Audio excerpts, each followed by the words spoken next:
Hi everybody, welcome back to Van Vlogs. Today's weather is not looking too great, but that hasn't stopped me from getting out of the house. It's raining here in East Vancouver and I'm deciding to make the most of my day off regardless by going on another one of my walks. Today I'm at Renfrew Ravine Park in East Vancouver, just located off of East 27 Avenue. This is a trail that I found while I was looking for something to do on my day off. And I've never been here before, actually. I've been through the area a couple of times, and of course I've driven through it, but I've never actually been down this trail. Apparently, the pictures on the internet and the Google reviews suggest that it is actually quite a nice little walk. There's plenty of stuff to see on this, and I'm interested to see what's there. I haven't delved too much into it. I haven't done a reconnaissance of this place even before, as I haven't walked down it, like I say. But I'm going to see what's on this trail. So come along and join me today and we'll see what this place has to offer. And is it really worth going to?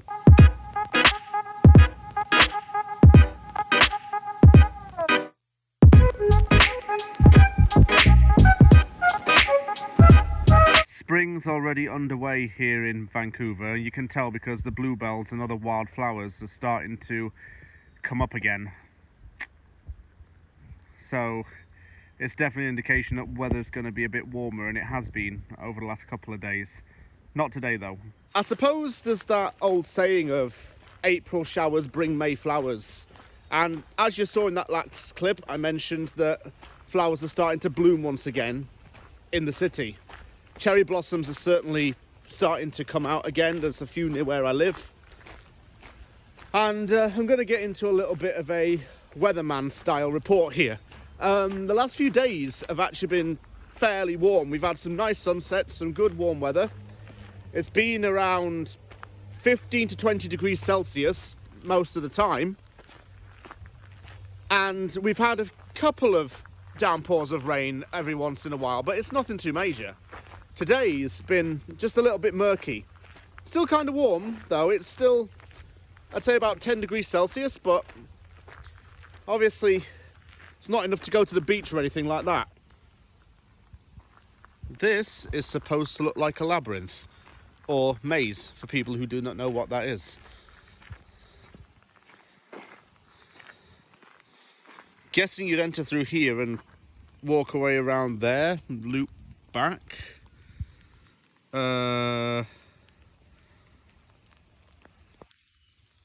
I have lost track of where my finger is there. Yeah, but that's something fun to do. I was wondering what this was. I thought it was just a pile of stones to look like an architectural piece, but it's actually a maze. And according to that sign over there, mazes have been around for over 800 years. And this one was inspired by a cathedral in the city. The path splits into 3 different directions. If I head back towards this way, I go back to where I came. If I head down this snicket, I go to another trail. If I go that way, I go to the community centre. I think I might go down this way first and see where it takes me. Sunny summer days. It's coming soon, don't worry. What is interesting about this park is that it seems to be in the very centre of a residential neighbourhood. There are a lot of houses and back gardens. When you make turns, you can see into them in a way. I'm guessing if I want to continue on the track, I've got to go down here. So that pathway took me actually into the forest area. I can hear what I would assume are woodpeckers. I can hear tapping high in the trees every few seconds. So there must be a presence of woodpeckers or a similar kind of bird in this area. Can also hear running water as well. I'm going to try and get down to where that is. I think if I just keep heading down, maybe in this direction or somewhere over there, I'll get a little bit closer to the water source. It's certainly got a lot of different tracks that you can take, and I don't think there is any right or wrong answer as to which one you take. And that's, I suppose, part of the whole exploration process. Just finding out where to go and seeing where it takes you. I've just been walking down towards the water. This area is quite slippery, so I didn't really film it. and actually didn't plan to film it as I was going down, just to prioritize getting down here. As you can see, this area is actually quite boggy. It's quite slushy over there as well, but the water is right there. This area does look quite slippery, actually. It looks like it's not been trodden on too much, so I'm guessing no one's really been down here. My plan B is to go back up to street level and then go back the other way and go back down the other path, because that one didn't look as bad and it was a little bit more used from what I could tell. So I'll get back to where the signpost was and go down the other way. This route looks a lot better. It's certainly not as steep as the last one, and it looks like it loops around at the top, so there's definitely a chance that it's going to lead to somewhere. Well, I am pleased to say that my observations were correct, because as I come down here, I see the water.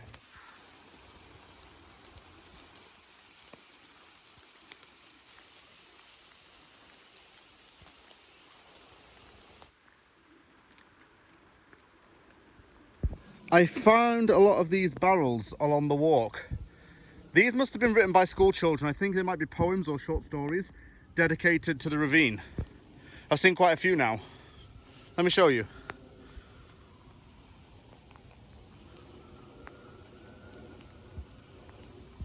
I'm not sure if you can read that clearly enough, but I actually was half right on the previous clip. The poems and animal plant totems were created by neighbourhood children with students from Emily Carr University of Art and Design. They definitely look like they were written by children as well, and it's nice to see that their work's being shown off to the public. I've come out on the other end of the trail and back onto the main road, but I wanted to point this out. I walked past this as I was walking towards the ravine. This is the German-Canadian Heritage Plaza, also known as Deutsche Platz. According to a sign over here, this was first founded, I believe, in 1986, all the way to 2017. This just pays homage to all the German volunteers and immigrants in the local area who have helped to make this community great. Also, there's the German Association of Vancouver here that's helped to donate a lot to this area. You can see there's a garden nearby and a lamp as well. Reminds me of Narnia. A lot of donors. All of them have German surnames. And the German Canadian Cultural Society, that was the name that I was hinting at.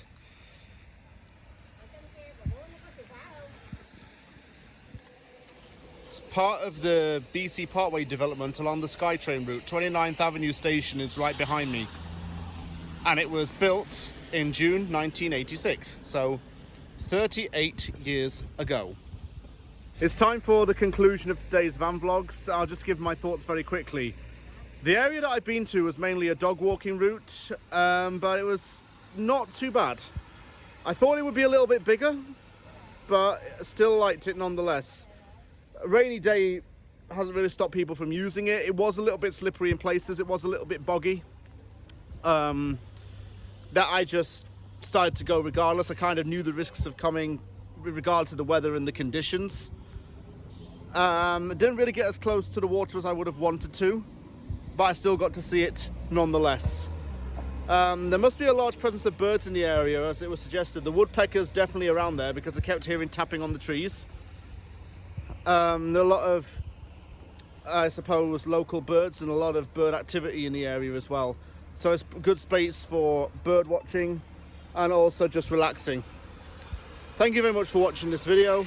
Take care, everybody, and tune into my next van vlogs on the, well, next time I go out and do something. I'll see you all soon.